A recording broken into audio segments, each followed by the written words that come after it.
ഈശോമിശിഹായ്ക്കും സ്തുതിയായിരിക്കട്ടെ. അങ്ങനെ നമ്മുടെ തിരുവിടവകയിൽ പുതിയ കൈക്കാരന്മാർ ചാർജ് എടുക്കണമെന്ന്. അപ്പോൾ അതിന് മുന്നോടിയായിട്ട് നമ്മുടെ നിലവിലുണ്ടായിരുന്ന കൈക്കാരന്മാർ ഇന്ന് സ്ഥാനം ഒഴിഞ്ഞു. അപ്പോൾ സ്ഥാനം ഒഴിഞ്ഞ കൈക്കാരന്മാർക്ക് ഇന്ന് ഇടവകയുടെ പേരിലുള്ള മെമൻറ്റോ നൽകി അവരെ ആദരിച്ചു. അവർ നൽകിയിട്ടുള്ള സേവനങ്ങൾക്ക് പ്രത്യേകം നന്ദി പറഞ്ഞു.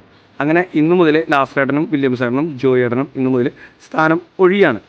പുതിയ കൈക്കാരന്മാരായിട്ട് ഇനി ചാർജ് ഇന്ന് തന്നെ എടുത്തിട്ടുണ്ട്. ചാർജ് എടുത്തേക്കുന്നത് ആൻ്റണി പടുതല, അതുപോലെ തന്നെ പൂപ്പാടി ലിയോപോള്, അതുപോലെ ചിറ്റാടേരെ വില്യംസ്. അങ്ങനെ 3 പേരാണ് പുതിയ കൈക്കാരന്മാരായി ചാർജ് എടുത്തിട്ടുള്ളത്.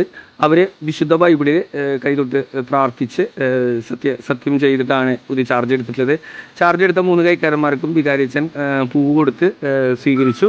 അങ്ങനെ ഇടവകയിലുള്ള ഇനിയുള്ള വരുന്നൊരു വർഷം 24-25 വർഷത്തെ ഭൗതികമായിട്ടുള്ള എല്ലാ പ്രവർത്തനങ്ങളും അതിൻ്റെ കാര്യങ്ങൾക്കെല്ലാം നേതൃത്വം കൊടുക്കാനായിട്ട് ഇവരെ ഇടവക ചുമതലപ്പെടുത്തി. ഇവരെ ചുമതലയെടുത്തതിന് ശേഷം ഇടവകയിലുള്ള എല്ലാ കുടുംബങ്ങളുടെയും അതുപോലെ സംഘടനകളുടെയും പ്രത്യേകം സഹായ സഹകരണം അവർ അഭ്യർത്ഥിച്ചിട്ടുണ്ട്.